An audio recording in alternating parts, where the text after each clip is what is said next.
Present indefinite, present imperfect, present perfect, present perfect continuous, इसको हम लोगों ने पढ़ लिया है। जो भी स्टूडेंट्स नहीं पढ़ पाए हैं वो डिस्क्रिप्शन में आकर देख लेंगे, और कोई अगर परेशानी हो तो उसको आप कमेंट में आप लिख सकते हैं। आज हम लोग पढ़ेंगे पास्ट इंडेफिनिट।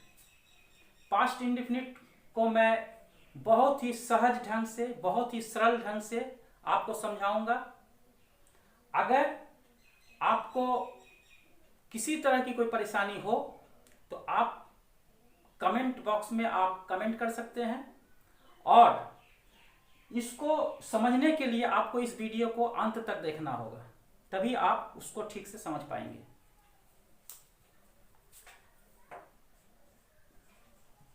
पास्ट इंडेफिनिट,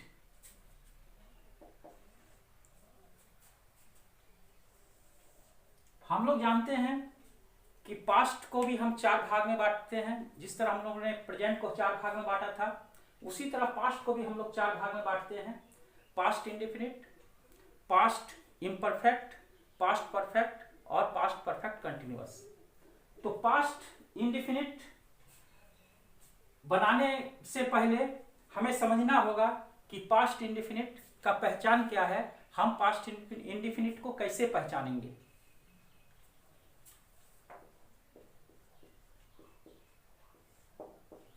यदि किसी हिंदी वाक्य में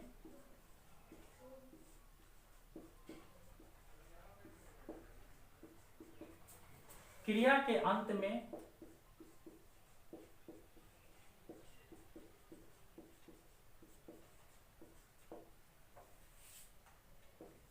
या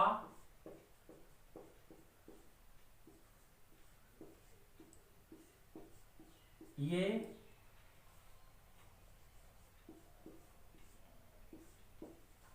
ई आदि रहे तो हम उसे पास्ट इंडेफिनिट समझ लेंगे। पास्ट इंडेफिनिट बनाने के लिए हमें जो सूत्र की आवश्यकता होती है वह है S plus V2 plus O। हम लोगों ने प्रेजेंट इंडेफिनिट में पढ़ा था S plus V plus O। इसमें सिर्फ एक चेंजेस है, V1 की जगह V2 का प्रयोग हुआ है। V2 का मतलब होता है वर्ब का सेकेंड फॉर्म, यानी पास्ट फॉर्म, वर्ब का पास्ट फॉर्म।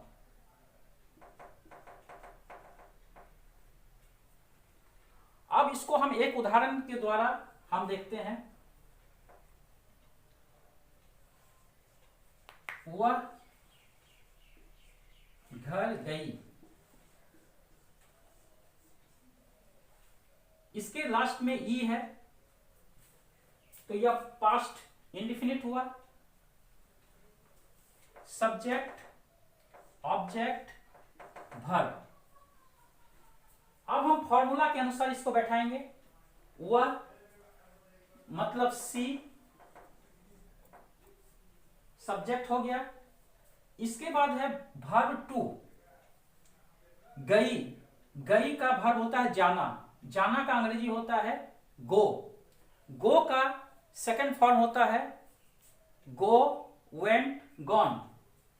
She went. अब इसमें हम लोग होम लगाएंगे, सी वेंट होम। इसमें हम हाउस का भी प्रयोग कर सकते हैं। अगर हाउस का प्रयोग करेंगे तो हम बनाएंगे सी वेंट टू हाउस। मतलब अगर होम रहे तो हम टू का प्रयोग नहीं करेंगे, और अगर हाउस रहे तो हम टू का प्रयोग करेंगे। इसी प्रकार हम कुछ और उदाहरण लेते हैं।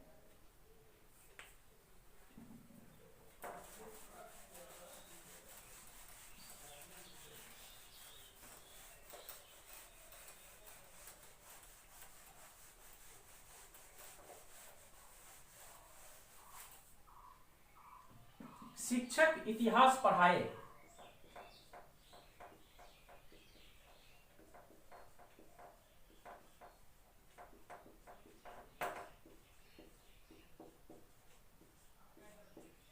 शिक्षक सब्जेक्ट, इतिहास ऑब्जेक्ट और पढ़ाना वर्ब। इसका हम लोग कैसे बनाएंगे? द टीचर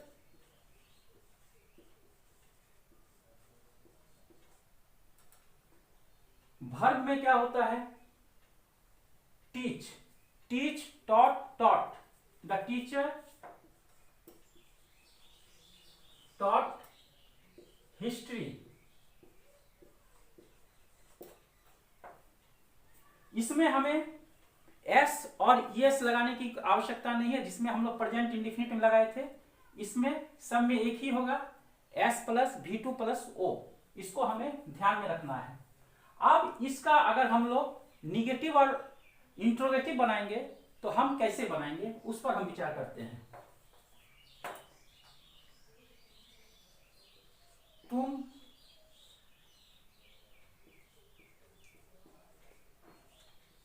खाए, तुम खाए या आप खाए, इसको हम कैसे बनाएंगे? सब्जेक्ट यू, खाना का ईट, एट, इटन। तो यहां पर हो जाएगा यू एट। अगर इसी को हम निगेटिव बनाते हैं, तुम नहीं खाए, तुम नहीं खाए। अब हम इसमें क्या करेंगे? निगेटिव बनाने के लिए एक्सिलरी वर्ब या हेल्पिंग वर्ब की आवश्यकता होती है, लेकिन इसमें एक्सिलरी वर्ब या हेल्पिंग वर्ब नहीं है। तो मैंने प्रेजेंट इंडेफिनिट में बताया था, अगर एक्सिलरी वर्ब ना हो और हमें निगेटिव या इंट्रोगेटिव बनाना हो तो हम डू और डज का प्रयोग करेंगे। चूंकि यह पास्ट है, इसलिए हम डू और डज के बदले यहां पर डिड का प्रयोग करेंगे। तो मेरा सेंटेंस बनेगा, यू डिड नॉट। अब यहां पर यह V2 है और यह डिड जो है यह भी V2 है, इसलिए मुख्य क्रिया जो होगा वह V1 होगा, यानी एट का V1 eat. You did not eat. हम यहां पर एट का प्रयोग नहीं करेंगे। अब इसी सेंटेंस को अगर हमें इंट्रोगेटिव बनाना हो तो हम क्या करेंगे? क्या तुम खाए? इसमें हमें क्या करना है? डिड को आगे रख देना है, डिड यू। इसमें भी हमें V1 का ही प्रयोग करना है, डिड यू ईट। इस बात को आप लोग हमेशा काफी ध्यान देंगे कि यहां पर जब डिड लग जाए तब यहां पर V1 ही लगना चाहिए। अब अगर इसमें हम WH question, what, why, where आदि का प्रयोग करें तो मेरा सेंटेंस कैसे बनेगा? तुम क्या खाए? यहां पर हम क्या करेंगे? सिर्फ डिड यू ईट के आगे हम व्हाट लगा देंगे, व्हाट डिड यू ईट। ठीक इसी प्रकार अगर रहे, तुम क्यों खाए, यहां पर क्या होगा? व्हाट की जगह हम वाई लगा देंगे, वाई डिड यू ईट। अगर रहे तुम कहां खाए, वेयर डिड यू ईट। तुम कब खाए, when did you eat। तुम कैसे खाए,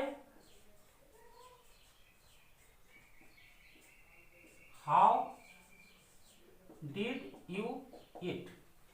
इस तरह अगर हम क्रमबद्ध तरीके से इसको हम बनाएंगे तब यह आसानी से बन जाएगा, हमें किसी तरह का कोई परेशानी नहीं होगी। तो आशा करते हैं आप इसे समझ गए होंगे। Thank you.